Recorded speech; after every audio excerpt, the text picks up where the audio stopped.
Your first warn weather forecast from meteorologist Jordan Wolfe.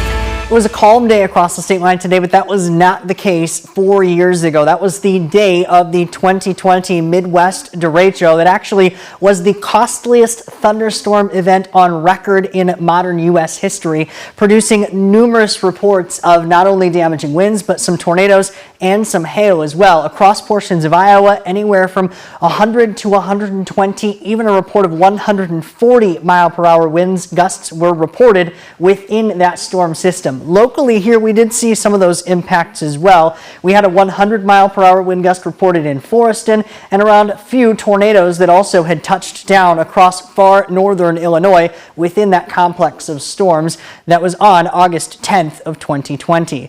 Now things today are thankfully much calmer across the state line, partly because of an upper level low pressure system sitting up to our north. Satellite radar shows that very, very well, also helping to bring a lot of this cooler air in that we've been now left with for a couple of days in a row. Also much drier air. Our dew points have been sitting down in the 50s for many of us, and a couple spots had even reached into the 40s earlier today, indicating quite a bit of that drier air, especially down near the surface, helping to keep things feeling much more comfortable. As a result, our high temperatures only warmed into the 70s today, getting up to 76 in Rockford, 73 in Rochelle, 72 DeKalb, 75 in Janesville, 74 in Freeport, as well as out in Galena for those afternoon highs.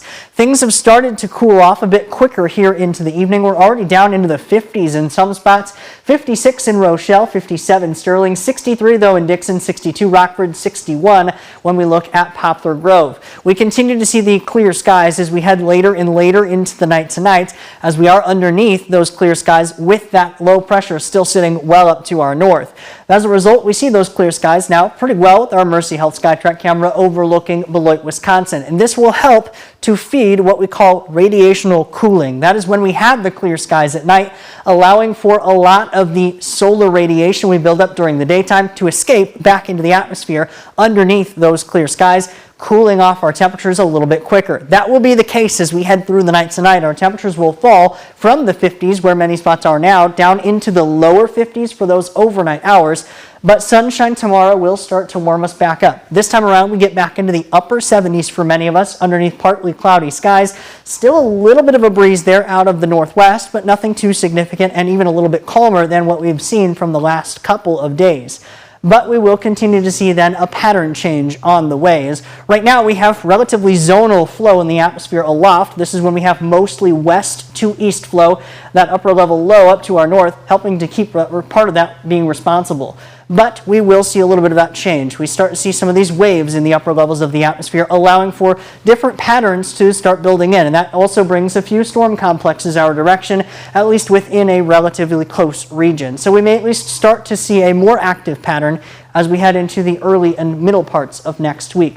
Now we are dry for tomorrow, no rain chances on the horizon, 78 degrees for then, 77 though on Sunday with at least a chance for some scattered showers. By the time we get into the middle of the week, we will start to see a few more of those daily storm chances building in. None of these days looking to be a washout, at least as of now, but nonetheless, starting to see at least more frequent of those active and storm chances. Relative temperatures also warming back up close to the low 80s, much closer to average for this time of year.